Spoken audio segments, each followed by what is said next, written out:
Hello and welcome to a brand new season of Lessons in Marketing Excellence presented by Hindustan Unilever and CNBC TV18. The most prestigious competition amongst India's top business schools is back with its 12th season. While the current circumstances have not allowed us to be under the same roof, we have planned to take this journey of finding young budding marketers forward by going digital. Over the years, HUL and CNBC TV18 have consistently worked towards making Lime a platform for students to face real-life marketing challenges and an opportunity for HUL, India's biggest FMCG group, to interact with some of the best young minds in business. Lime's case studies present complex marketing challenges from various sectors to B-school students, preparing them for the real world. Since inception, the ever-increasing popularity of Lime has propelled this initiative to the next level. Every year, HUL receives a large number of requests to expand the number of colleges that can participate in Lime. So this year, as we go virtual, to make the competition even more challenging and to leverage the power of technology, we have decided to expand our horizon globally. This year, our participation criteria has changed. We are welcoming all first-year MBA students from across all B schools in India, as well as first-year MBA students from Ivy League institutes. So let's kickstart the new season on a high note. I'm Shibani Gharat from CNBC TV18, and I welcome you all to the 12th season of Lessons in Marketing Excellence presented by Hindustan Unilever and CNBC TV18. The theme for this year's Lime is thriving in the new normal. As the world joins forces to contain COVID-19, the two foundations of customer loyalty, trust and confidence are being put to the ultimate test. It is crucial that customers' interests are placed first for brands to lead. However, factors such as on-premise service, architecture, extended lockdowns, growing customer anxiety and negative business growth outlook are raising critical questions on the effectiveness and the sustainability of customer service models. So to conclude this, we can definitely say that the problems are urgent in nature, and it seems like they will continue to remain so in the near future. The objective of this year's Lime is to create marketing campaign that can make a difference. The competition this year is split into 3 stages. Stage 1, the participating team would be identifying a problem that an HUL brand can champion and then create the outline of the marketing campaign. Stage 2, the team would be deep diving into the campaign and submit the final creatives, the media plan and a budget estimation for 1 year. Stage 3, the team would then be presenting a cohesive solution as a business proposal to the management. Now coming to the most exciting part, the prizes and the rewards. All team members who reach the semi-final stage will be individually shortlisted for a PPI interview with Unilever as a part of the summer internship process, that is ULIP 2021. And the winners from the grand finale would win a ticket to represent India at the Global Unilever Case Study Competition, Unilever Future Leaders League 2021. Lime Season 12 is going to be bigger and better than before, as total prizes worth rupees 16 lakhs are to be won. And for further details about the competition, you can log into their website, which is daretocompete.com, social media handle Lime Diaries on Facebook, Instagram and Twitter. During the event, there is going to be a selfie corner, social media wall at the virtual event lobby. Visitors may take their selfies and post on social media with comments and hashtag Lime12, and their post will be reflected at the lobby. Now to celebrate Lime's over a decade-old journey, we have with us the man behind this initiative, Sanjeev Mehta, Chairman and MD, Hindustan Unilever. This fireside chat will be conducted by Shireen Bhan, Managing Editor, CNBC TV18.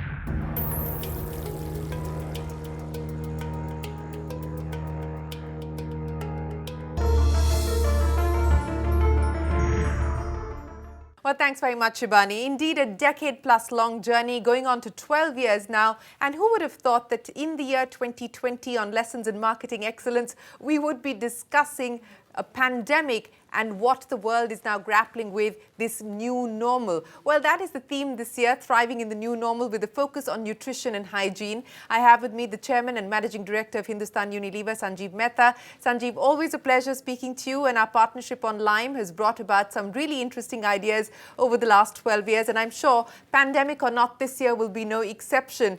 But student ideas on thriving in the new normal will come in later. Let's first understand the HUL story of dealing with this pandemic. So Sanjeev, let's get straight down to it. You know, in your AGM speech, you talked about the pandemic being a wake-up call for nations and businesses to reevaluate their business models. What does that mean exactly, both in terms of the way that you're structured, in terms of the business delivery model itself, and what it could mean in terms of portfolio restructuring, rationalization, and innovation going forward? Thank you, Shireen.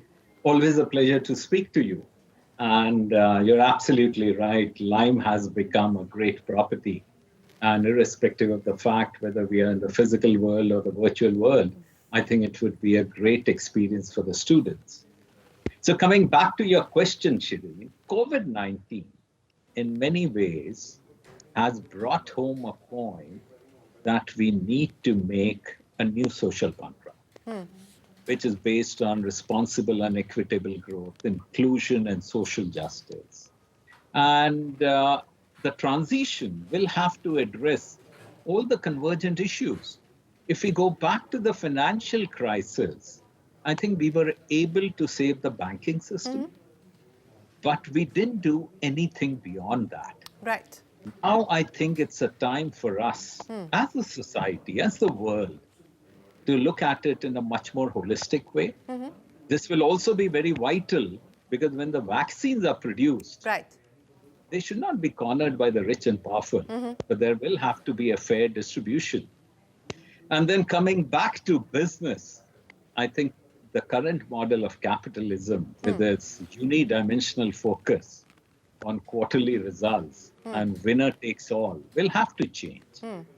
Unilever has been propagating what we call as the multi-stakeholder and the long-term compounding model. In many ways in India, we have demonstrated we focus on our consumers, our customers, our employees, our suppliers, the planet and the society at large, then shareholder value does get created. So that's what I was referring to. But at the crux of it, we have to understand we need leaders. Yes. Leaders who can redefine the changing role of business, the changing role of society, and understand the importance of having a true north, the internal compass with non-negotiables. And they should know what the non-negotiables are, and most importantly, it is about sticking to them in good times as well as during adversity. Yeah. You know, several things that you've raised there, Sanjeev, and this is a very interesting introductory piece from you. So let me delve deeper into each of those issues. And let me start by talking to you about what you mentioned, that the need of the hour is now a new social contract. This is not new. We have all been talking about the need for a new social contract. You talked about stakeholder value, rewiring the way we have come to understand capitalism or the way that we've done capitalism. We've been talking about the need for stakeholder capitalism for several years now. The triple bottom line has been part of corporate jargon for many years now. But how do we put this into execution? Because every time you come to a crisis of one kind or another, whether it's pandemic driven or a financial crisis, there is a stop or a pause, a change, and then unfortunately, a retreat back to previous behavior. How do you ensure that there isn't a retreat back and there is actually an institutionalized way of moving forward? You're absolutely right. You know, one of the things which stands out during this big crisis, pandemic, has been the role of leaders. And if you were to ask me, what are the leadership traits which are holding in good stead? I think it would be purpose. It would be compassion. And I think the level of compassion which you see today in the society, I don't think this is the kind of compassion we have seen before. And it's not just about big things, even small things. People realizing that the service staff who work in their homes are so important to them. Yeah.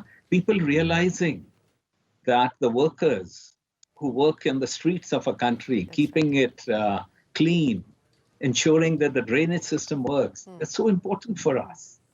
And I think understanding this is so important to start with, because that's when the change happens. The other important bit has been that the misery of pandemic is shared equally, right? It does not differentiate between rich and poor. It does not differentiate between urban and rural. Yeah. However, the impact Yes. is felt much more on the poor than on the rich. And this realization, when it goes home, I think people will do realize that we need to change. Yeah. And while we have been saying that it has not happened at scale, there are pockets where this is practiced, and increasingly cooperation. When you look at the US Business Council, Yeah. when they changed after so many decades, they realized that they need to change the purpose of business, going away from the classical Milton Friedman's definition to a much more inclusive definition. Yeah. And that's what compassionate capitalism is about. First and foremost, I'm very optimistic that we will overcome this crisis. Important bit is we have to ensure that in the intervening period, the damage to lives and livelihoods is minimized. Okay, so Sanjeev, before I let you go, my final question, this is going to be a difficult year. For many, it's going to be a washout year. You anticipate recovery in 2021, starting 2021. What will be the priorities for 2021? What are going to be the big bets that the company is going to make? Very clearly, there are going to be some trends which are not going to be a flash in the pan, but will continue into the future. And our job will be to have the right kind of innovations and build our brands and position in that space. The second important bit is we have a very well articulated strategy on how we grow our business, and that's been tested with time. And we would, like during this period, for instance, I was talking to you about market development, and we do massive education and sampling of nearly 100 million people every year. And there was an hiatus because people weren't going to homes and we weren't. But I think one of the big things would be adopting technology.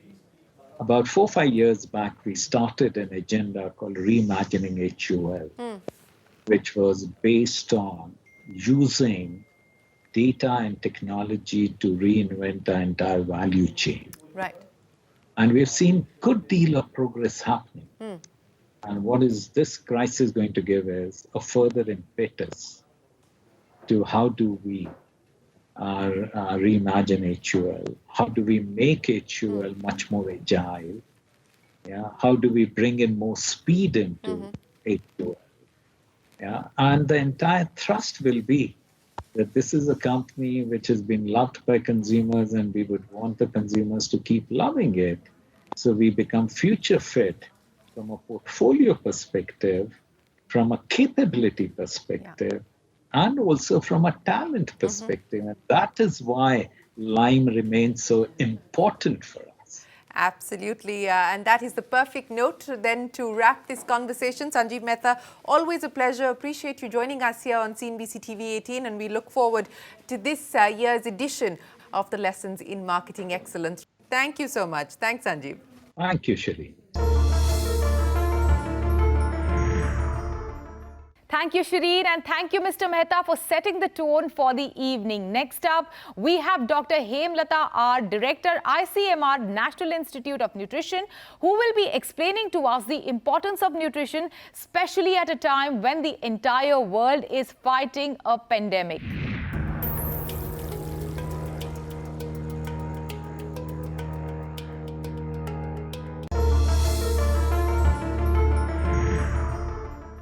Warm greetings to all the viewers of CNBC TV 18. Nutrition is one of the most important environmental factors that determine the risk and outcome of many communicable and non-communicable diseases. Unhealthy dietary habit is a leading risk factor of disease burden, contributing to 56.4% of DALYs, that is, disability adjusted life years lost due to NCDs like coronary heart disease, diabetes, hypertension, cancer in India. Now, what is this unhealthy diet? Diet that is not diverse. Diverse in the sense there are about 8 to 14, 13, 14 food groups are there. And we in India get our nutrition only from 3 to 4 groups or much less than that.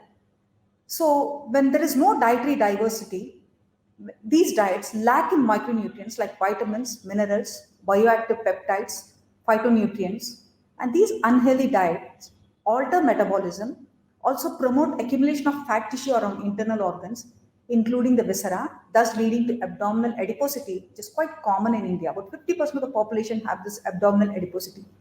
But more importantly, these diets can compromise immune response and immune regulation, increase inflammation, and predispose the individual to higher risk of infections and NCDs. So as such, our dietary habit is very poor.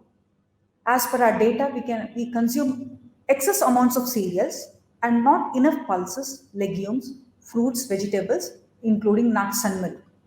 A healthy diet should include nearly 500 grams of vegetables and fruits, accounting for at least 8% of the daily calorie intake as per the My Plate for the Day recommendation by NIM.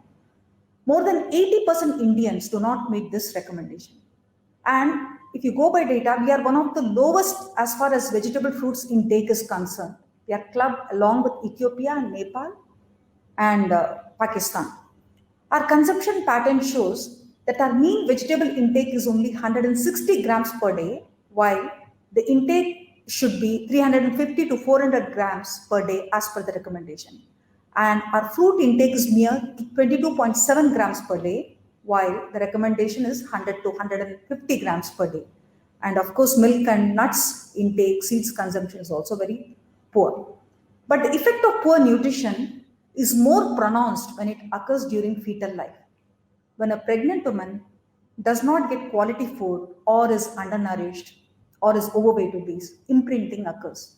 Because during embryonic stage, new cells are formed, genes are also forming. So this can permanently alter the course of metabolism, immune development, and organ development in the baby. As a consequence, these babies who are exposed to poor nutrition during fetal life may have altered body composition, that is they may have less lean body mass and more fat mass. They may have impaired immune function and impaired immune regulation, and thus higher risk of infections, allergies, inflammation, etc. 30% of our population, young adults in India, suffer from this low-grade chronic inflammation. All of them apparently look normal. Then these babies may also have altered metabolism, so higher risk of insulin resistance, diabetes, hypertension, atherosclerotic diseases, etc. Another consequence of this impaired nutrition during fetal life could be impaired brain function. This translates into poor learning and earning potential. And if this baby happens to be a girl child, there's intergenerational transmission of poor nutrition and its consequences.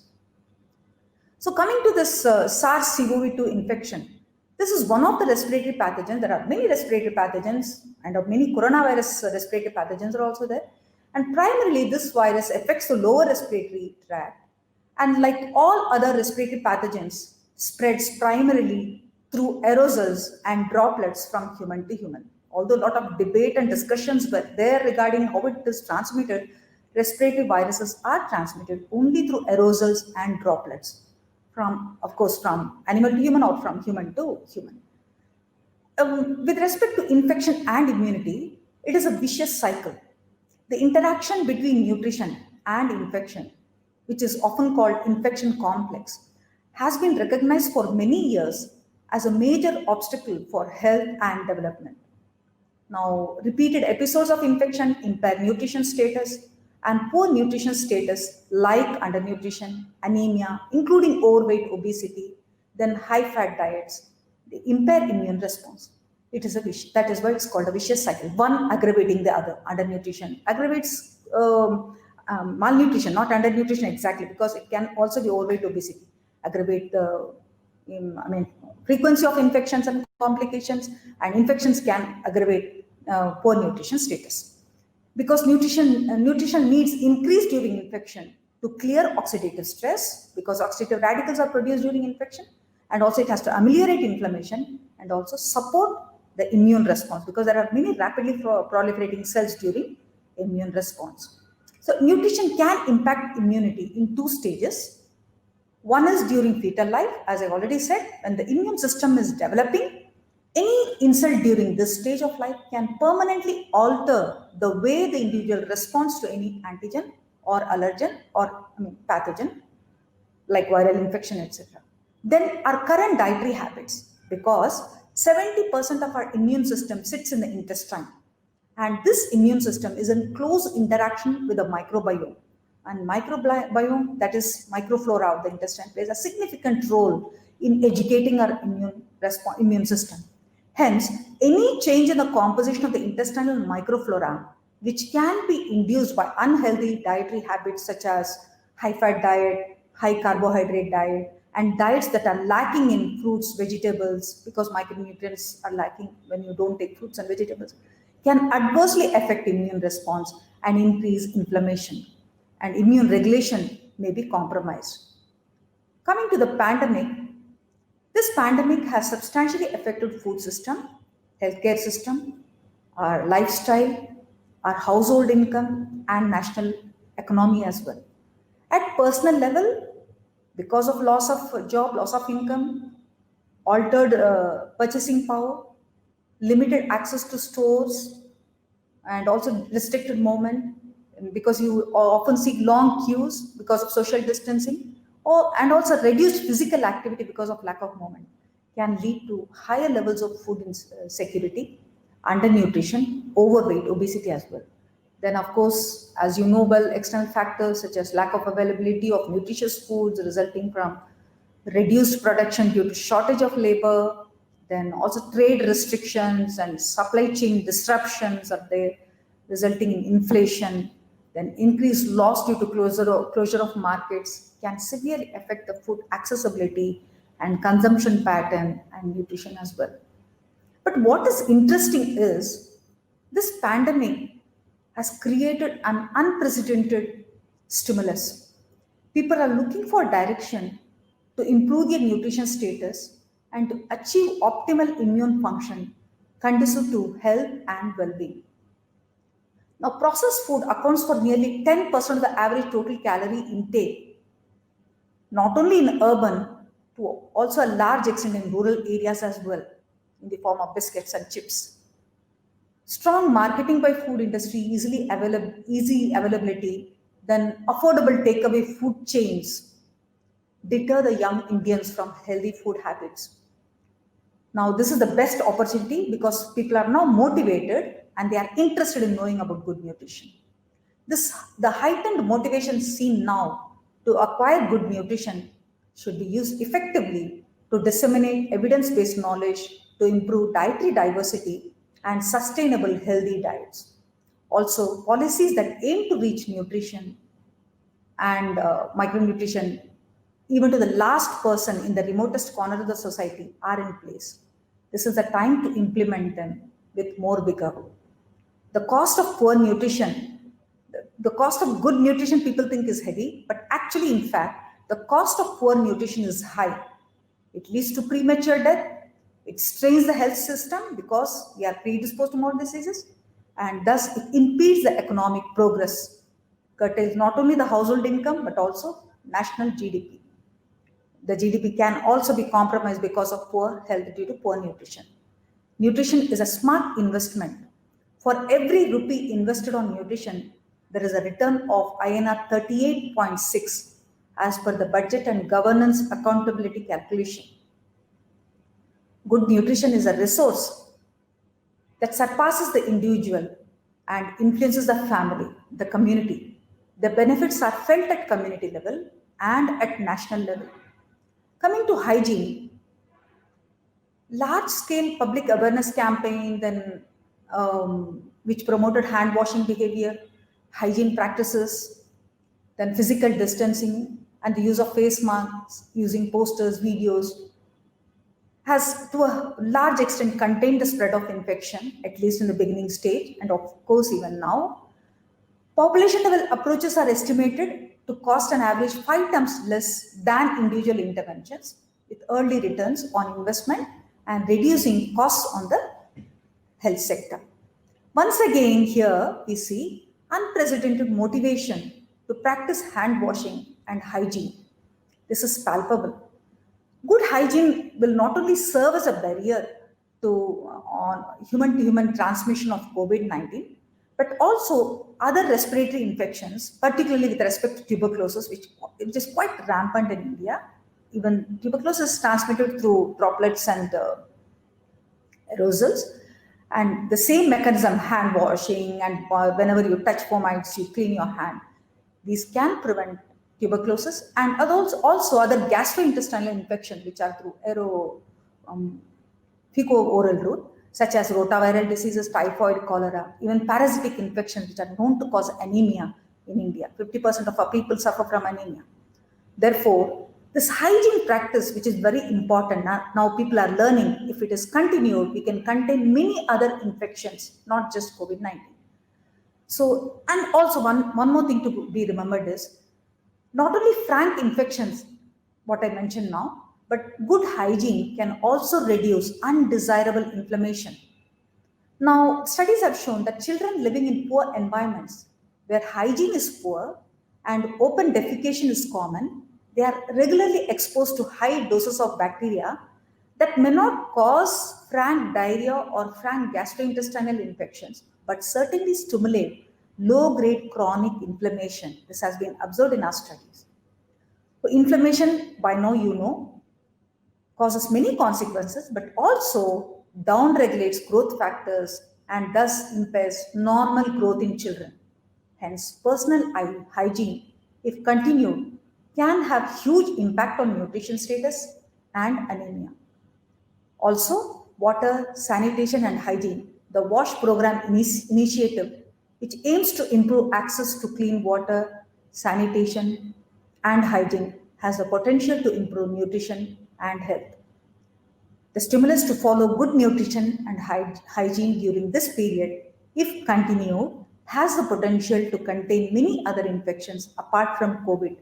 Also has significant role in non-communicable chronic diseases reduction like diabetes, hypertension, coronary heart disease, and improve nutrition status of children. But for this, there should be strong policy to embed nutrition in health, agriculture, infrastructure, social protection schemes, and education as well. Thank you. Thank you, Dr. Hemlata, for sharing such valuable insights. It is now time to launch this year's case study theme, the most awaited moment for all the aspiring participants. Let's have a look at the AV, please.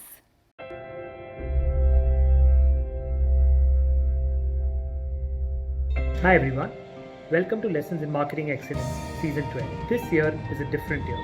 2020 has forced us to adjust, adapt and evolve.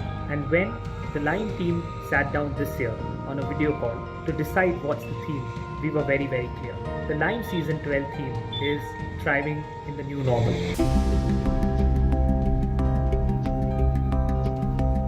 The new normal is here to stay, and to thrive in such an environment, businesses really need to focus on 4 key elements. First, articulate the business horizon. Second, identify and understand your strengths. Third, focus on few but key issues. And finally, be future focused. Consumers have taken both hygiene and nutrition very seriously. It's their first line of defense against this dreaded disease. And this has meant that new categories are born, new brands are coming in, and new products are taking off. And this presents an opportunity for everyone in consumer business.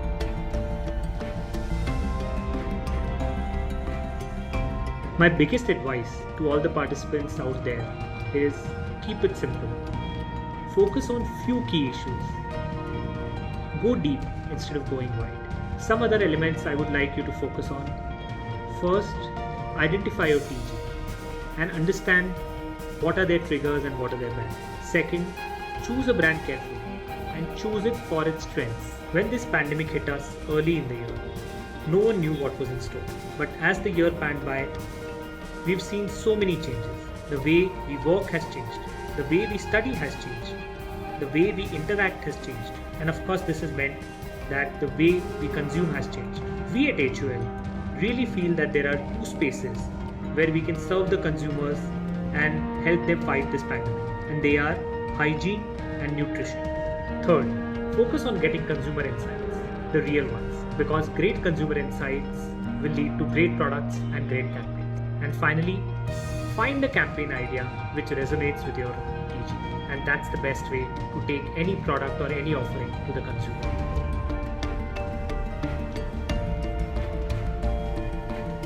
What does Lime mean to me? I was one of the participants of the earliest seasons of Lime. And one thing I remember about Lime through all these years is the focus on consumers.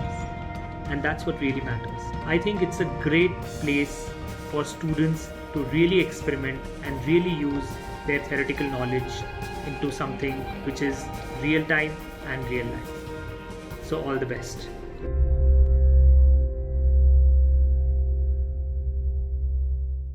Moving on to our next speaker, we have Sudhir Sitapati, Executive Director and Vice President, Hindustan Unilever, to share his insights on marketing in the new normal.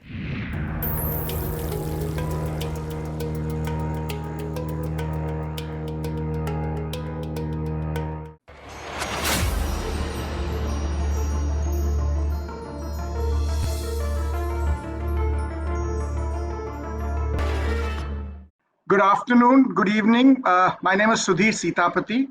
I'm the Executive Director for Foods and Refreshments for HUL, and I'm here to talk to you about marketing in the new normal.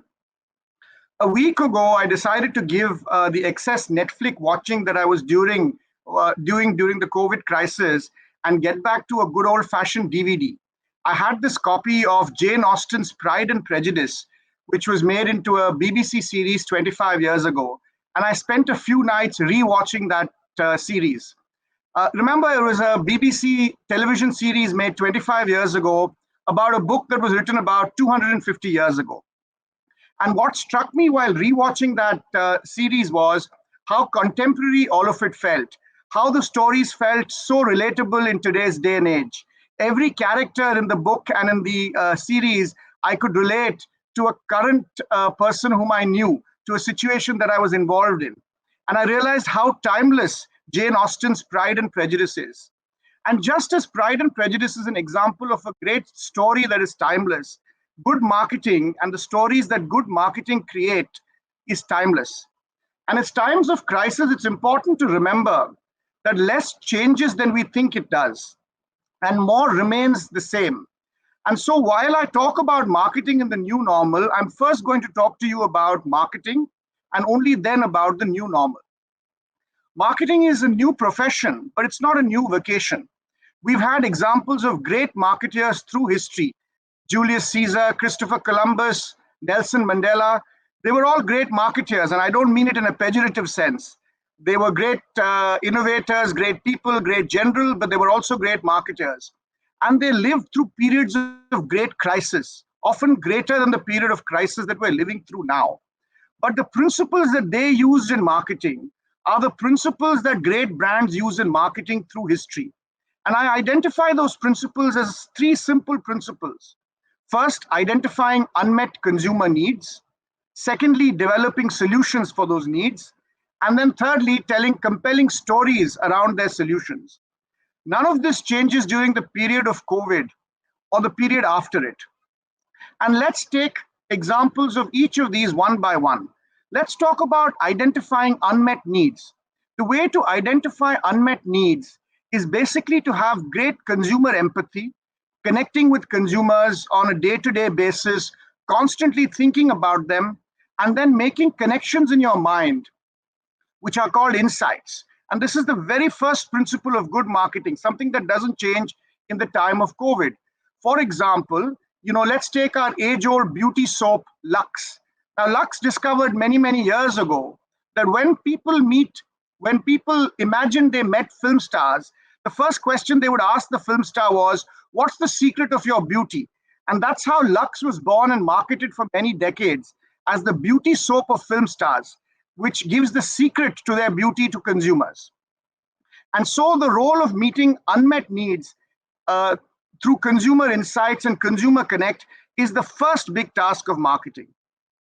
The second big task of marketing is to develop products that meet these unmet needs. In the 1980s, Hindustan Unilever was selling shampoos in bottles. And we realized that there was a large market of consumers at the bottom of the pyramid who wanted a shampoo at a 1 rupee sachet. The only problem was that we could not afford to put the shampoo sachet that we sold in bottles into the small packs at 1 rupee. And even when we did, we realized that consumers didn't really like those products. And then we started understanding what it is that consumers at the bottom of the pyramid wanted in their shampoos. We realized two things: that consumers at the bottom of the pyramid had longer hair, and they would oil their hair before washing their hair with shampoo. So they didn't need expensive conditioning ingredients in their shampoo.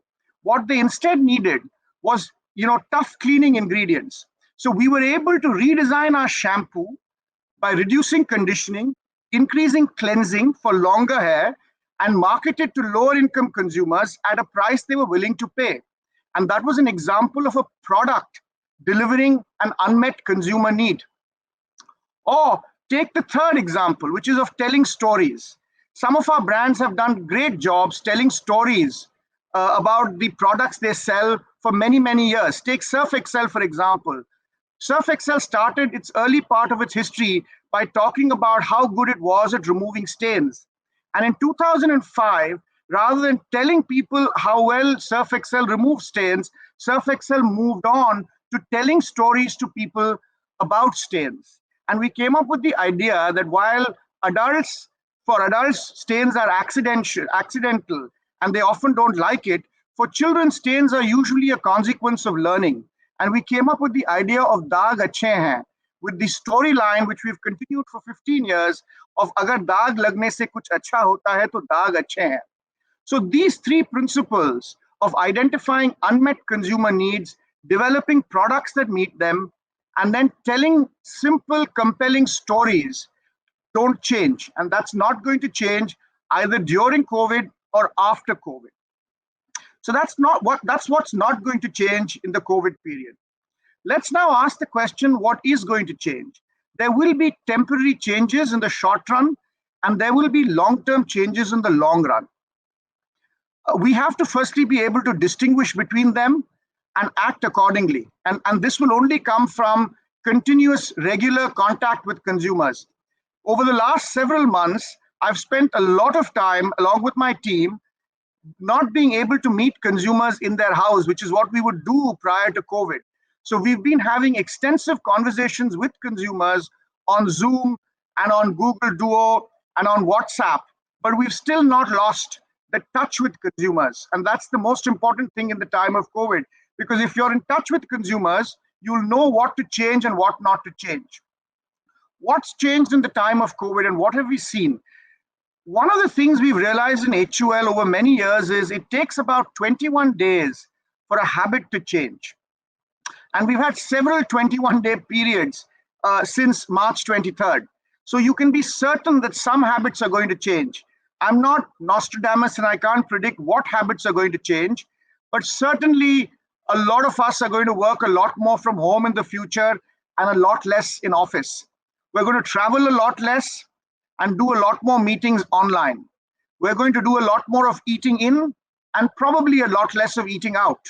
We're going to be more involved in our food and in our cooking and in our health, simply because we've been more involved in that area compared to where we were before. We're probably going to go less to the cinema and watch more movies on Netflix and other OTT platforms. So there's a lot of things that are changing. I want to give you all a few examples in HUL on how we have adapted to the changing conditions of COVID without losing the first principles of marketing. Let me talk to you first about unmet needs. And I have a great example here on Lifebuoy. And Lifebuoy realized that at the launch of COVID, that while Lifebuoy is a great soap for preventing you from getting COVID, all other soaps can do the same. And it came up with a very powerful campaign promising that the important thing is to wash your hands with soap, not necessarily Lifebuoy. So I'd like to first get all of you to see the Lifebuoy commercial. Lifebuoy की तरफ से ये संदेश जनहित में जारी है। Corona virus को फैलने से रोकने के लिए न सिर्फ लाइफबॉय, आपके पास जो साबुन हो उससे हाथ धोएं या अल्कोहल बेस्ड हैंड सैनिटाइजर का इस्तेमाल करें। आओ साथ मिलकर कोरोना वायरस को इंडिया में फैलने से रोकें। So that was a wonderful, powerful piece of communication. All the first principles of marketing were here. Lifebuoy has always talked about germ protection. It's always talked about prevention of illness. This is not new to coronavirus. It's taken the new COVID context with a brilliant and provocative insight that every soap, not just Lifebuoy, can protect you from COVID. And I think that's a great example of taking an unmet need and adapting it to the COVID situation. Let me give you a second example of developing solutions that meet the COVID situation. And let me request you to see the Domex ad on TV first. Coronavirus lasts on surfaces for days. Domex destroys coronavirus in just 60 seconds with the power of sodium hypochlorite to disinfect all surfaces. Domex kills coronavirus dead. But we repurposed it in order to use it in the COVID situation with the insight that viruses last on surface and Domex cleans or kills the virus on the surface. And so here's a second example of a product doing exactly what it's been doing for all these years, but repurposing the product to meet the COVID need.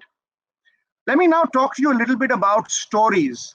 Stories are the heart of marketing. Brands tell great stories about themselves. Take the example of Brooke Bond Red Label. For many years, Brooke Bond Red Label has been positioned on the idea of Swad Apne Pan Ka, where the idea has been that even prejudice cannot resist a healthy cup of tea. And let me show you an ad that we did in 2014 that got us onto this journey of how tea brings you together. Can I see the first Brooke Bond ad, please? चाबी भूल गए आप? आइए ना, हमारे यहाँ इंतजार कीजिए। नहीं, चाय की बहुत अच्छी खुशबू आती है इसके घर से। तुम्हारे घुटनों में दर्द हो गया होगा, तो चलो अंदर बैठ के इंतजार करते हैं। कुछ घरों की चाय में अपनेपन का स्वाद होता है। एक कप चाय और मिलेगी। जी, ब्रूक बॉन्ड रेड लेबल, स्वाद अपनेपन का। A cup of a tea melting prejudice between two communities.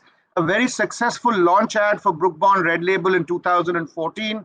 And since 2014, the brand has consistently told stories of about how tea melts prejudice and brings people together. And sure enough, in the time of COVID, we didn't change the basic fundamental understanding of the brand or the story that it told. We simply changed the context of the story. Can I have the last Brooke Bond ad, please? आ गया Amit hospital से। देखो मैं कह रहा हूँ, महीने भर उसके घर से दूर रहेंगे, गेट के पास भी नहीं जाएंगे और सारी खिड़कियां बंद कर देते हैं। ये तीसरा कप किसके लिए? अमित के लिए। क्या? उसे अकेले रहने के लिए कहा है, अकेला छोड़ने के लिए नहीं ना।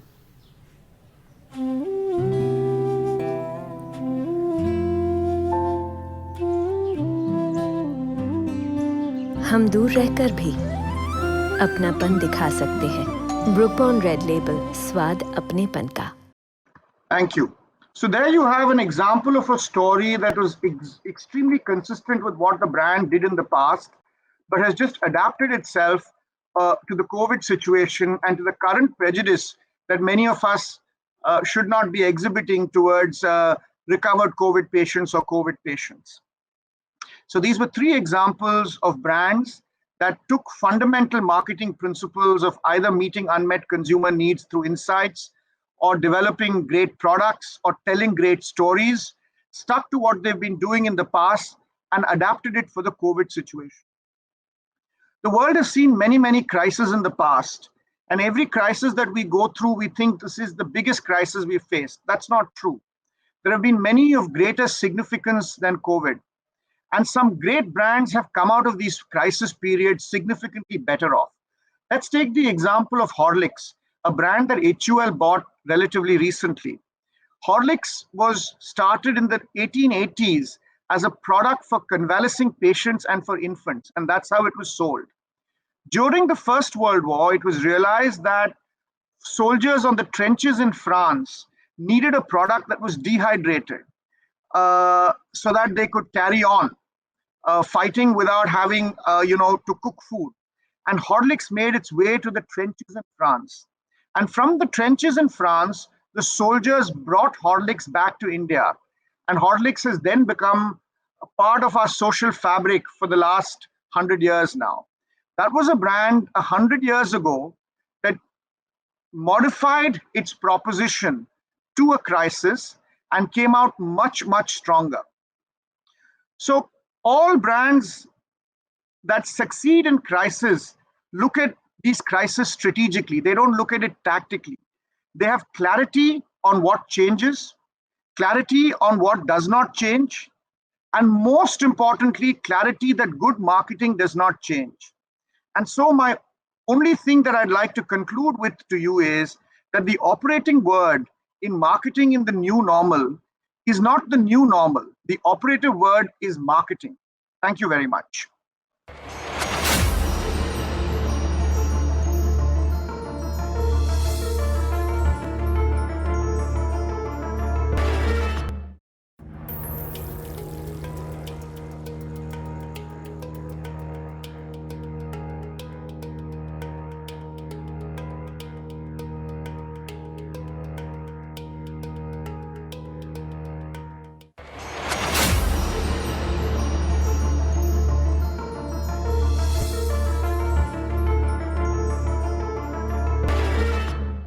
Moving on, with COVID-19 changing so much around us, the question that often arises for the biggest marketers today is what are the best practices followed by organizations to ensure employee safety and at the same time take into account that business is carried out smoothly. So to discuss the topic managing workforce in the new normal, may I introduce my guest for today, Tarun Katyal, CEO ZEE5, Anuradha Razdan, ED HR HUL, Dr. P.V. Ramanamurthy, Executive Vice President, Global Head, Human Resource at IHCL. All of you, welcome to the show. My first question is to you, Anuradha. Managing workforce in the new normal, that's the topic for today. But businesses have started opening up. Employees are slowly getting back to work. People are following social distancing norms at the same time. And of course, the safety and the hygiene protocols that are followed. Can you tell us the top few things that organizations should keep in mind as employees come back to work? Thanks. The first thing I would say is that an organization needs to first decide what their approach and strategy to opening up their workplace will be. And of course, this has to be determined by the reality of the business and your ways of working, but also the reality of employees, what's happening in their personal lives, what their realities are. And therefore, I would really say the first thing is that I hope, and most organizations have been in deep touch and listening with their employees over the last few months. And that becomes even more important as we start to think about opening up. Having said that, I would say the first thing I would say, plan well and exercise caution. Don't be in a rush to bring back everybody. And all of us have thought about all the changes that we can make following this pandemic, and it's all good stuff. But just remember that we have to take our people along. Our people have been through a crisis and an experience like none other in their lives. And therefore, it's important to meet people where they are. The people who left the workplace aren't the people who are coming back. Their priorities have changed. Their realities have changed. Things like health, well-being, how they'll commute from work, simple things like that have come to the fore. And therefore, I would suggest that, rather than looking at it as a completely different workplace, the day you come back, guide them through this change. Take the next 5 or 6 months to plan this change, understand how things have changed for employees, for the organization, and gradually plan. It is true that after this, we will not go back to the ways of working before. And it would be a shame if we did that. Of course, we will leverage technology. Of course, we will leverage flexibility. But we have to do so mindfully.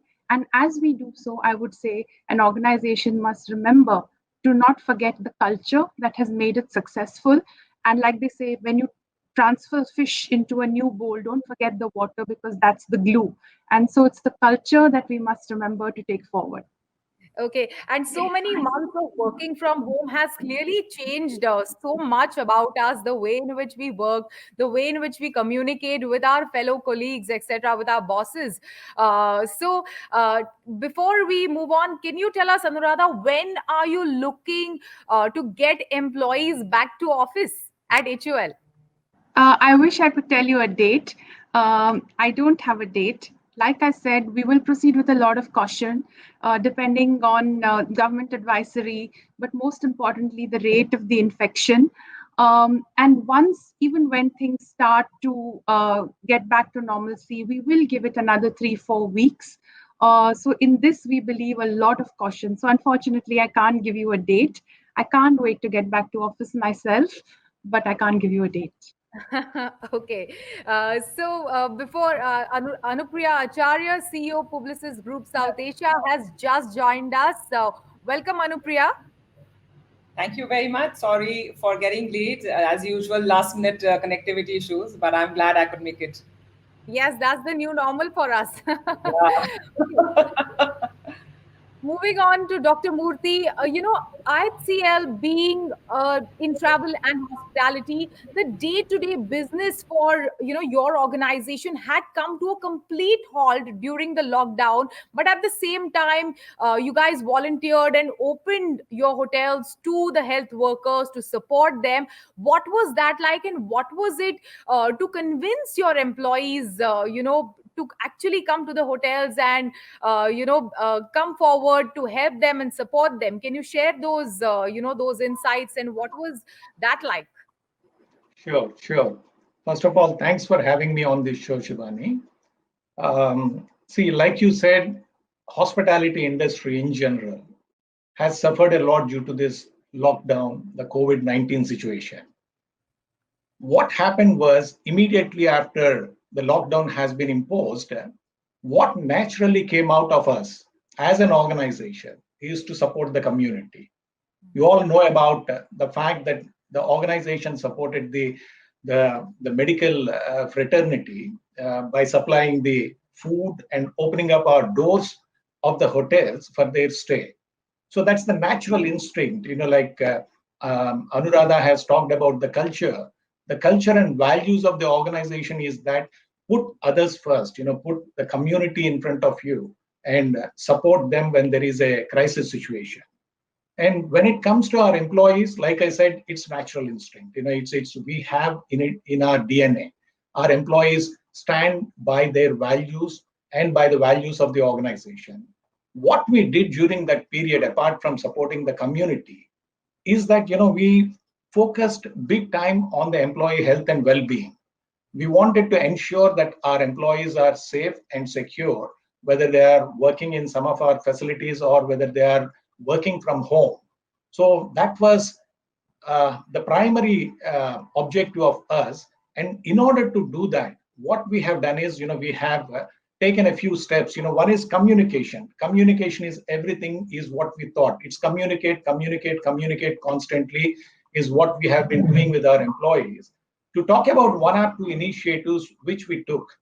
One was, the personal counseling services for all our employees. Every employee can pick up the phone, access a counselor, and share his or her issues, whether it is work-related or personal. We thought that putting focus not just on the physical well-being of the employee, but also on the mental and emotional well-being is very, very important for us. That's one thing which we did. The other thing is, during this particular period, we put big time focus on revisiting our standard operating process. The SOPs have been looked at. We knew that safety and hygiene is going to be very, very important once we open up our hotels. So this is where all the SOPs have been revisited. All the employees have been trained on these SOPs. And what came out of it was Tajness, a commitment re-strengthened. And then we reached out to all our customers or our guests and then personally communicated what actions have been taken. As we opening up, I think the customers or the guests are in a much better position to go back with full comfort and stay in our hotels and dine in our restaurants. That is how I would put it, Shivani. Okay, but as you opened up and you have opened up your hotels now, clearly staff feels anxious going back to work. What role does HR play in making staff less anxious about going back to work? I said, the Tajness part of it, what we called it as a commitment re-strengthened, it doesn't just put focus on the customers or the guests. It also puts focus on the employees. We have taken all necessary care to ensure, whatever are the prescriptions made by the government, the World Health Organization. So all those things are followed. Apart from those aspects, we have also looked at various other elements, like I was talking about the emotional well-being of the employees. So that's where we thought we should give that comfort to the employees. And also, most importantly, when we speak about emotional or mental health well-being of the employees, we thought that reaching out to the employees specifically and checking about their older parents, for example, about their well-being, in case if there is any kind of an exigency, giving them the necessary kind of a support. That's one thing we ensure. And similarly, many of our employees stay by themselves, stay alone in various cities and towns. How do we reach out to them during this particular period and give them that comfort and also make sure that they understand the standard operating procedures? The SOPs, the newly laid out safety and hygiene aspects, how would they understand? How do we train them up during this particular period so that they will also get the comfort and they can come back and work in the hotels is what we have been doing. Okay. Changes in the entire workload during the pandemic has caused a huge imbalance in some, the entire human resource allocation. Some businesses did well, especially for an industry like yours. Certain of, employees servicing those businesses were really neck deep in work. At the same time, others were left with absolutely no work. So, also during the same time, Publicis, group, in fact, fastened the entire process of rolling out this AI platform of yours, which is Marcel, that helped that resource allocation for the group at a global level to a great extent. Can you tell us a bit more about it? And, as Mr. Sadoun mentioned, how it helped save jobs. Can you elaborate on how did it do so? Yeah, surely. So first, of course, I must say that if we didn't have Marcel, we launched it a couple of years back, but if we didn't have Marcel, I think we would have needed to invent it just for this moment. It's coming so handy at a point like this, and I'll elaborate further on that. But before that, let me explain a little bit what Marcel is. It is essentially an AI-powered enterprise-level platform that transforms our organization from a holding company. What I mean by a holding company is like we are a group of agencies in various areas, whether it is creative, tech, digital, media. So it helps us transforming from that to a platform. And in that sense, creating a first truly borderless, frictionless enterprise workforce. And it's powered by Microsoft, of course, works very well. I'm on it as well. And its mission essentially is to connect the 80,000 people that we have across the world, 80,000 creative minds across the group, and in order to, they can learn more, they can share more, they can create more. And so in that sense, it's not just an app, it's an ecosystem, and it is helping us break the barriers between talent and opportunity. Now, that's what it has been designed to do. In that, because the 80,000 people are connected on the back of that, it also ushers in a new era of creativity and innovation. But in a time like this, in the current climate, the culture of sharing ideas, products, methods, and best practices becomes even more vital. So that there is a huge underlining to that whole thing. So what it was originally designed to do to cut to the current climate, it has been really, really helpful. So just to give you an example, on Marcel, employees can, we all have registered on that. We have all our areas of skills, like which area are we in, which part of the market are we in, what do we do, what our background is like, what are the clients we are working on, and what is our area of expertise, right? So over there, employees can bid to take part in client projects, team up with any project, and there are no geographical boundaries. So anybody sitting in India, for example, can team up with somebody in Italy or somebody in Jakarta, and they can get work done and then move on to other projects. So on that, we have like very interesting things we have launched on that. So one example, is like what we call the open brief, where very recently a leading food brand had put up a brief, the original market where it had come, and and inviting creative ideas and a global call for ideas basically. And they got incredible sort of inputs from across the network, because some of the best talent and who is interested in working on that was able to sort of crowdsource ideas in that sense. So another one, of course, we on cross-pollination across disciplines and agencies across markets again is what we call, there's a feature called we call it gigs. So this is an enhancement of an internal job feature. And now Publicis is making its people aware of all the project-based work on businesses that they wouldn't get to do normally they couldn't put their hands on normally in. And these are typically very short-term projects, very, quick up for grabs, quick do-it-yourselves, for example. So, for a recent client's transformation plan, you could be taking photographs of your breakfast and posting it because that was required as part of the crowdsourcing, or, pictures of your sneakers. It could be anything. So people are doing it. The other day in India, for example, somebody needed a translation into Sinhalese and realized last minute that they didn't have that expertise over here. In less than 24 hours, they were able to get that from the Sri Lanka market without sending any sort of mails and so on and so forth. So that's how. And then just on the back of all of this, like matching talent with opportunities, one of the key things that you mentioned, indeed, there have been categories where there hasn't been, because of the meltdown in the COVID time, there has been less work, and there have been pockets where there has been excessive work. Because of this, we have been able to introduce, people from, where the work was lesser, and introduce them to teams where the work was higher, what we call as a Publicis bench. In India alone, we've been able to redeploy 200 people in the last few months. And so it is equivalent of saving, yes, it's equivalent of, saving 200 jobs. And then, of course, it does a lot more, like, there is a sense of isolation, like we just spoke of, right? It helps remove the sense of isolation as well. There's a feeling of connectivity.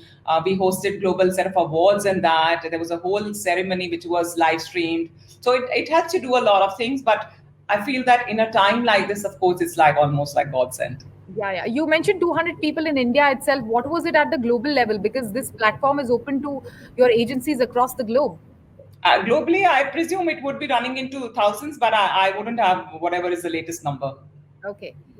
Tarun, moving over to you. This pandemic definitely accelerated the adoption of OTT platforms, but at the same time, your employees were remote working. How did you ensure smoother functioning, since there was a sudden surge or increase in the demand while people were at home and working from home?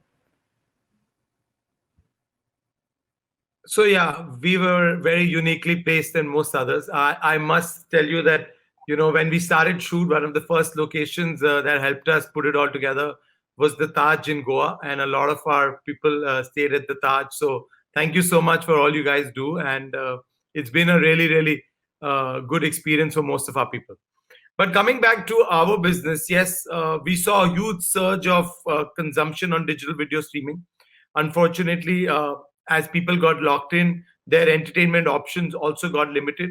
And what also happened is that linear television, as well as theaters, as well as most other live sports and everything else got curtailed down across the world. So there was very little content to watch outside of of digital video streaming on the subscription side.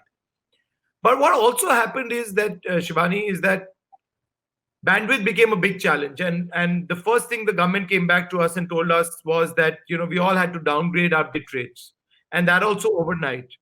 While it looks all very normal and it isn't just a switch from the back, we had to go down and re-engineer our entire content workflow over 15 to 20 days. And most of our teams, which were not in the same place, some of them had at least gone back home to different locations, had to come back together and write scripts and codes over the first 15 to 20 days to be able to launch an entire new bitrate ladder for users to be able to consume their content. And I must admit that I think, while we all supported the government and supported the users, but the team supported each other and collaboration was like never before. Our big opportunity or our big advantage has also been that we are tech first. So some of us have been using Zoom for the last 4 years and Microsoft Teams for the last 4 years. So it isn't something new for us, right? We have development teams in Poland, we have development teams in Israel, we have teams in Asia, and so on and so forth. And it was never possible if we were not virtually connected to all these teams to be able to develop the product that we do on an ongoing basis. But we kept 3 things in mind, what we call the 3 C's. It started with, the first started with concern. I think we as business leaders had to have concern to our teams, to whatever they were going through. Because throughout the pandemic, there was one part of our team who had to go back to work every single day. They had to put it together because, our network operations, our editing studios, our servers had to be maintained from one single location in Bombay and another location in Delhi. The other was care. I think we had care for all their families and for them, and we had to keep them safe on an ongoing basis. And I can tell you, for a large workforce that was going back to work every single day, we had very, very few incidents of anybody catching the virus. The third was connections. And I think that was the most important thing. We had to stay connected with each other. And personally, myself and all the business leaders made sure that at least once or twice a week, we met the entire team virtually, spoke to them, understood their problems, solved for their problems, and did whatever it took to be able to keep people in good mental as well as physical shape, right? And I say mental because I think we are creative people. A lot of us are creative people and a lot of us are engineers. And both of them need to do something on an everyday basis that is very different, right? And we need to keep them stimulated, motivated, and they're used to seeing the world in a different lens, right? Some of our guys want to literally go to the beach, take a table and a chair and sit and write over there because, they need that entire universe to be able to imagine stories. And so all of this had to be taken care of. Also, we went back to shoot. And it's been now about 45 to 60 days where we went back to shoot. And you would know this, you're in the broadcast business yourself. Going back to shoot with crews of that large size was almost impossible, right? So we had to curtail the crews down. We had to define new roles and responsibilities to be able to see who can go back to shoot, how can we shoot with fewer people, how can we do fight scenes very differently, how do we do intimate scenes very differently, how do we encourage actors to come back to shoot, right? Because some of the celebrities, actors, they think a lot about their life and their families, and they don't want to come back to work. And some of these shoots are mostly all in different locations. So we're shooting in London, we're shooting in Goa, we're shooting in Nasik, we're shooting in Calcutta. So we're shooting in almost I have 7 or 8 shoots. One of the films that we shot in the last 30 days, we shot in London without any of us going from here to London. So we got one of our lead actresses to go from Dubai, one coming from Canada. We got the lead actor from London itself. We got the entire surround cast from London. We got the cinematographer, the director, everybody from Europe, and got them together in London and remotely controlled our entire production. So it's been It's been a No, go on. journey which is never going to be the same again. I think we've learned so much out of it. We've used so many collaborative tools. We've used so much technology to be able to see every single shot in the camera and then be able to build it out. We've done so much around customer acquisition and understanding the changing user habits using technology. And all of this, both whether our technology teams, whether our marketing and customer acquisition teams, or whether our production and content teams had to be collectively put together to be able to build a business which was completely new and hadn't been done before ever. So you just gave us like a taste of what has changed in terms of production on the field and how are you guys shooting. Also, my next question would be to Dr. Murthy. There will be so much change around us as we open offices. What will be the newer practices that we will see in offices in the coming days? When I started working, for example, there were cubicles, then there were cabins for managers and your leaders, and that shifted to open office spaces. So what will change after this entire COVID disruption? Will there be an increase in the paid sick leaves, or more will we move back to like a more private space as compared to the open office floors that we are used to seeing today? It's a very good question, Shivani. See, the way I look at it is, while COVID-19 has brought in a lot of hardship to many of us, at the same time, it has also given us a lot of opportunities. And I think that, this is one of those opportunities where when we go back to work, many things are going to change. What's going to change? We all know that new business models are emerging. New strategies are being worked out. Take, for example, our own case, hospitality at home. Qmin app, you can dine in your dining room at home with all comforts except the ambience and then the service part of it. You can have the best of menu from our hotels. These new business models are emerging. Given that kind of a scenario, just look at it from the human resources perspective. Even the HR policies, practices are also going to change. The way we work with our people, with our talent, is certainly going to change. One word that could define the business angle is agile. Businesses need to be agile. We all know that going forward, we cannot be rigid, whether it is in terms of our strategy or in terms of our tactics. Similarly, when it comes to people, it is the same solution. We need to be much more agile than before. It cannot be a rigid performance management system kind of a thing. It has to be agile. The kind of people we are going to recruit, there should be much more agility in that space. And when it comes to working from the office or from somewhere else, what we are thinking is apply this agility as the main principle and redesign all our personnel policies, HR policies and processes, and even in terms of work. Of course, when it comes to the hotel level employees, the guest interaction, that would continue. In many of the cases, some of the positions will have to make sure that they work from the hotel.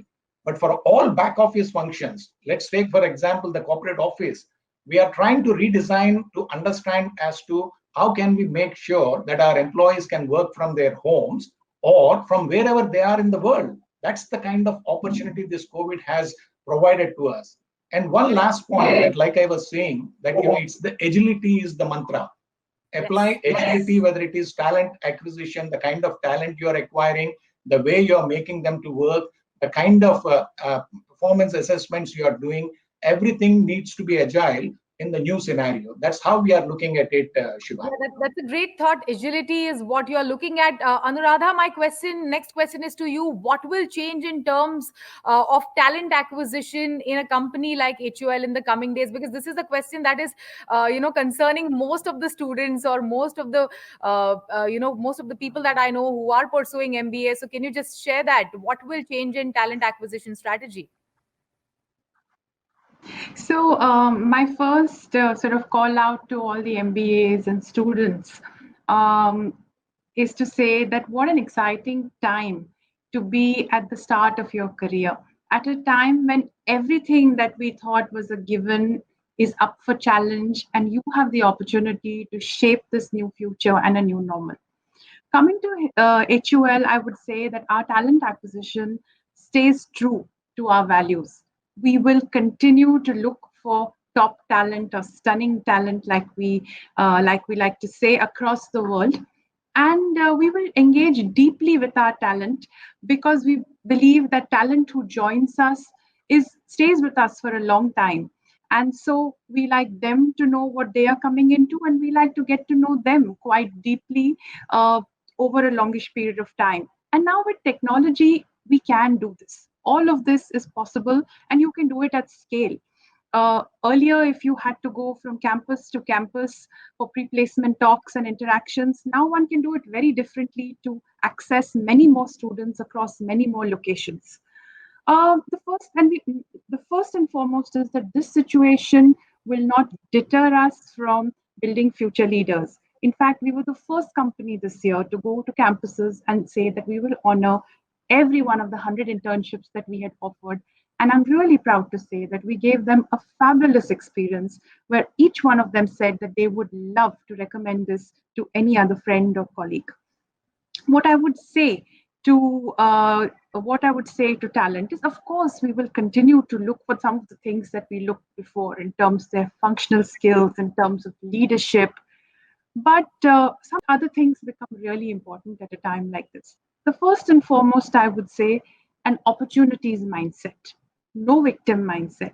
What an incredible opportunity. Like I said, you have to start and join business at a time like this. The second thing is, we've heard about how fast things are changing, and agility, really learning agility, a curious mindset, an open mindset. You know, sometimes when young people join the organization, they're very worried about what stint and what role and what project. I mean, we were just talking about Marcel. Similarly, Unilever has something called Flex Experiences. And I would say to students, be open, grab every opportunity that comes your way and focus on the learning. And finally, I would say that, really stick true to your values, what you stand for, what your leadership brand is, because ultimately your purpose, your passion is who you are. And this pandemic will come and go. And we will look for people who have that clarity of purpose, that authenticity. So these are some of the things which we will look for in talent. Clarity of purpose and authenticity. Finally, before we go to Anupriya and Tarun, economy has taken a hit, and forcing organizations to freeze hiring, cut the headcount budget in order to sustain revenues and margins. When, according to you, will hiring be back to normal, to pre-COVID times, or if at all, will it go back to pre-COVID times? So I can go first on that. So yes, that is true. Obviously, it has been a tough time. Q2 was a complete, quite a washout, because suddenly the whole world got entangled in this never seen before kind of a time, and everybody was trying to figure what next and how to deal with it. It was like the mother of all VUCAs that has happened, really. But we are seeing green shoots quite clearly over here, and we started seeing some green shoots starting June, and they have continued towards July and August. And like everyone, we are hoping for a good festive season. Whatever little we can see, I mean, some of the businesses possibly have been quite terribly impacted given COVID and the nature of the business, like travel, tourism, possibly. But we are also seeing that quite a few categories have either come back to the original level or possibly even doing better. So we find that food, beverage, essentials, personal care, personal mobility, we're finding like two-wheelers, entry-level automobiles, and all of that. So that's I think the bit by bit. I won't say we are just there yet, but the green shoots are quite clearly visible. And then obviously it has direct impact on our business as well. So there are areas we have found a lot of acceleration, like commerce, for example. A lot of clients suddenly want to do a lot of e-commerce, want a lot of e-commerce direct to consumer kind of solutions. So those areas have been growing very fast. Content and all have been growing very fast for us in the last few months, in fact. So over there, we have been continuing our hiring, because obviously the requirement in the market is massive in those areas. But when it will it be exactly back to normal? I guess it is anybody's guess, but I'm presuming that 21 sometime, I think, if all goes well, we should be back to back to normal. Tarun, quickly over to you. Anupriya, we added a lot of business in your life this quarter.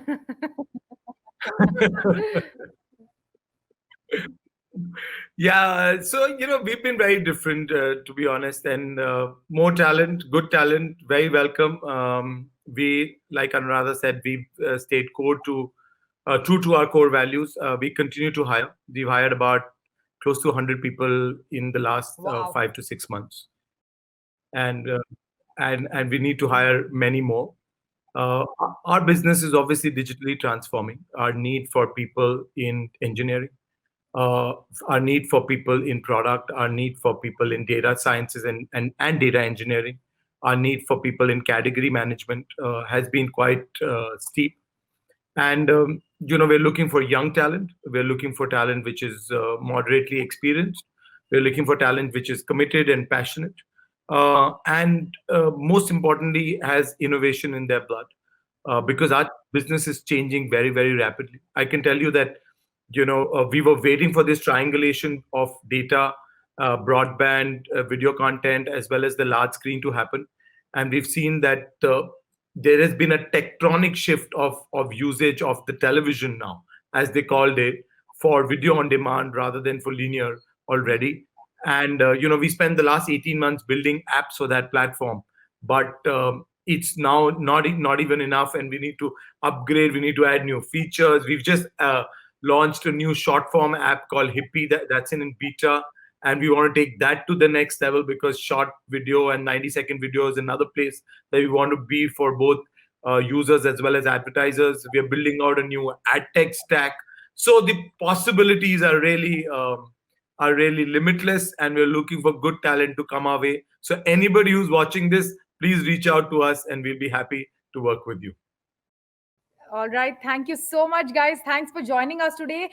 Therefore, effective workforce planning, agile talent that has innovation in their blood, ably supported by technology, will be crucial for all sectors to survive and thrive in an environment where social distancing, complex shift rotations, and remote monitoring will be the new normal. Thank you so much, all of you, for joining us today.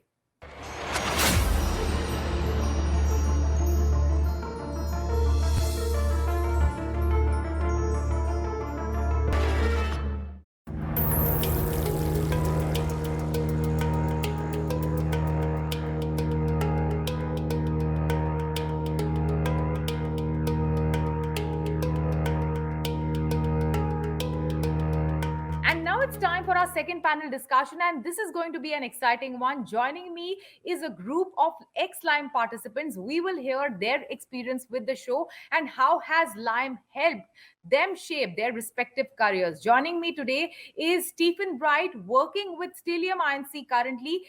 He was an alumni of NITI and a participant of Lime Season 10. Another participant of Season 10 is Ishita Grover, who is now working with HUL and an alumnus of SIBM. Shubhranshu Jha is also a participant of Lime Season 10 and is now working with Airtel, and he graduated from IIFT. And finally, also joining us today is Abhinav Malhotra, working with Samsung and an alumnus of ISB and a participant of Season 9. All of you, welcome to the show. Hi. So let's just begin with the most recent participant. So I will begin with Stephen. Stephen, you have been a participant of Season 10. I was a part of the jury for Season 10, in fact. So I remember seeing you as well presenting. Tell us, what really goes behind the preparation of Lime? Like when you begin, when you get that case, how do you begin preparing for Lime, and what is the preparation really like?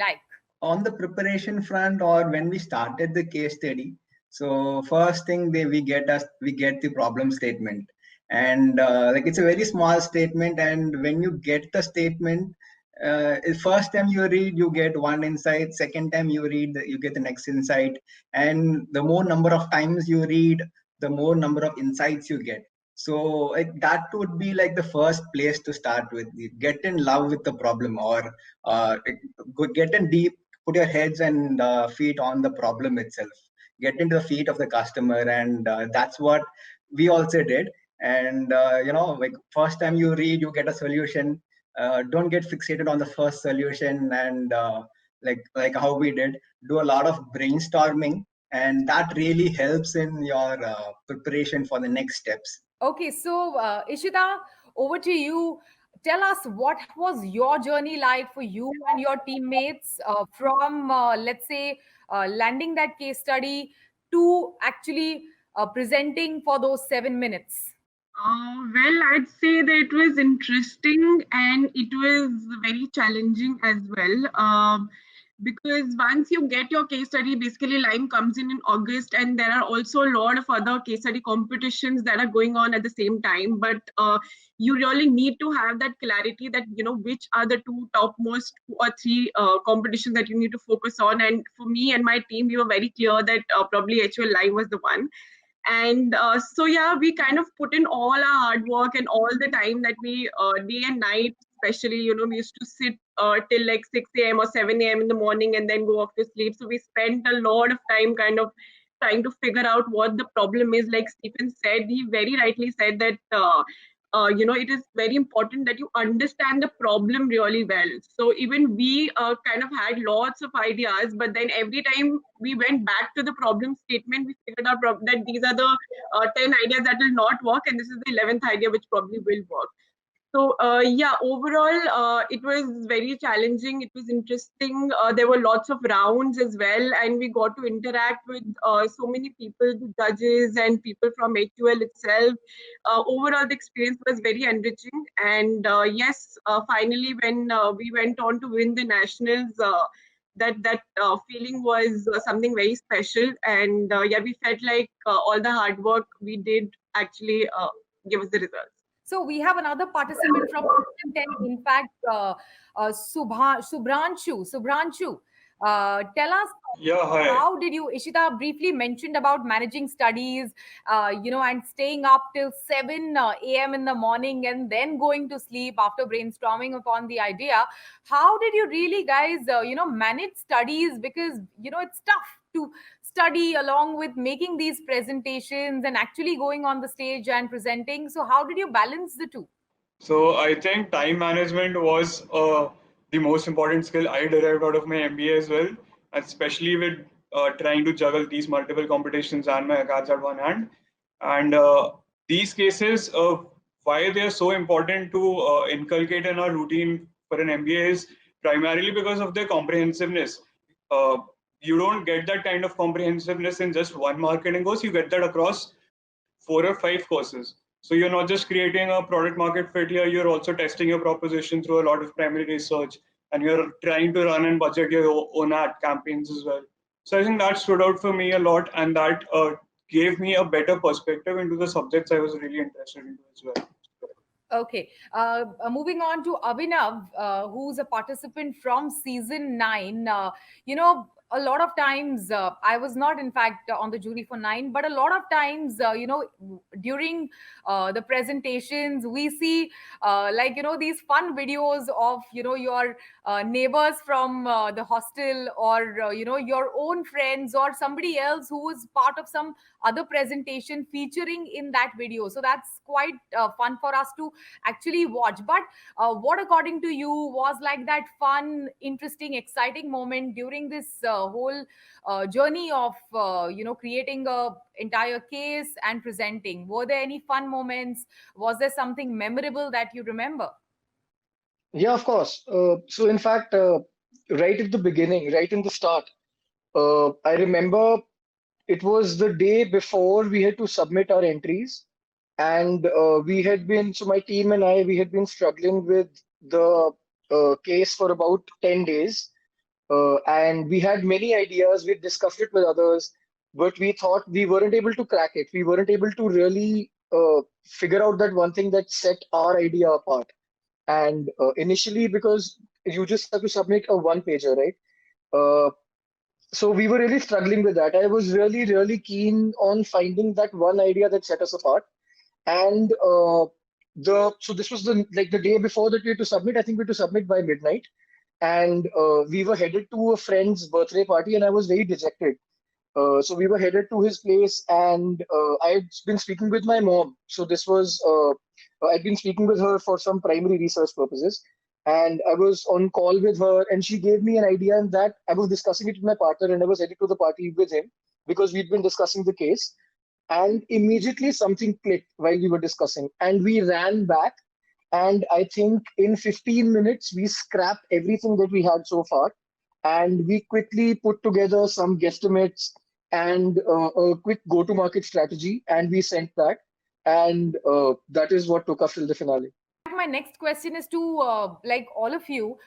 If one of you guys can answer this, a lot of times many of the jury really come up with these bizarre questions that you have no answers for. So any googly question that you got from any of the jury members, and what was that? Yes, we did get some questions, especially during the finale. We had all the MC members of HUL sitting there and asking us all the possibly tough questions that probably one or two went above our head. But somehow or the other, we kind of managed because it was the three of us. So probably, for example, I answered something and then, the other one added on to it, etc. So we kind of managed it that way. Moving on to Shubhranshu, I remember IIFT and I had visited IIFT, and it was a tough one for us to even decide, because almost all the presentations that I saw were really, really good work and good thought put into each one of them. So it was like a tough decision for us to make. I remember that very, very well in season 10. Tell us what was it about your strategy that worked, and if you were to go back and look into it, the whole your whole case again, what is it that you would like to change or tweak? We were thorough with not just the qualitative aspects of what the ask was, but also the quantitative ones. We did a heavy amount of research on our financials and getting the pricing and the estimates right. And I think that was something that stood out for us. Another thing that I would say that I could have done better probably would have tested my proposition as well among the audience more. So in a way, it all boils down to basically doing my primary research as thoroughly as possible. People participating in this year's Lime would have so many questions about what is the strategy, how do you present, how do you come up with the idea.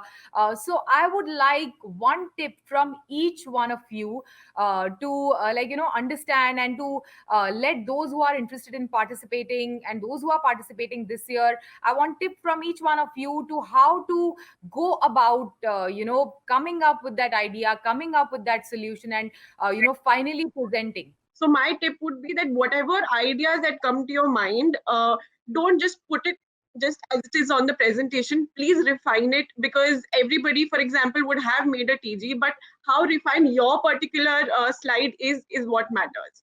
Define your idea is Ishitan's tip. What about you, Steve? Shubhranshu? While you need to do a thorough amount of research for each and everything that you do, you also need to make sure that when you present, it's in a solution, it's in a format that's presentable, and it's okay to be minimal, and you don't have to read off the slides, and it works better out for you if you marry what you're presenting with what you're speaking.